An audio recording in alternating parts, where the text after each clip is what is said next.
Maternity leave नाकारली म्हणून एका टीचरने शाळेवरच केस केली।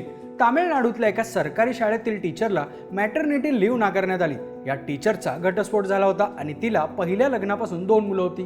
दुसऱ्या लग्नातून होणाऱ्या बाळाच्या जन्मासाठी मॅटर्निटी लिव्ह टीचरने शाळेकडे मागितली, पण शाळेने ते देण्यास नकार दिला, कारण तामिळनाडूमध्ये फक्त 2 मुलांसाठीच मॅटर्निटी लिव्ह घेण्याची परवानगी आहे। पण महत्त्वाचं म्हणजे या टीचरने तिच्या पहिल्या 2 प्रसूती वेळेस मॅटर्निटी लिव्ह घेतलेल्या नव्हत्या। या निर्णयाविरोधात टीचरने मद्रास हायकोर्टात याचिका दाखल केली।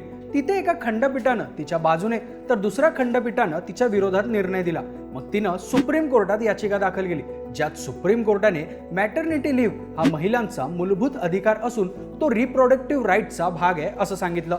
नॅशनल मॅटर्निटी बेनिफिट ऍक्ट अंतर्गत कोणतीही महिला सरकारी किंवा प्रायव्हेट सेक्टरमध्ये जॉब करत असेल तिला 26 आठवड्यांपर्यंत मॅटर्निटी लिव्ह घेता येते।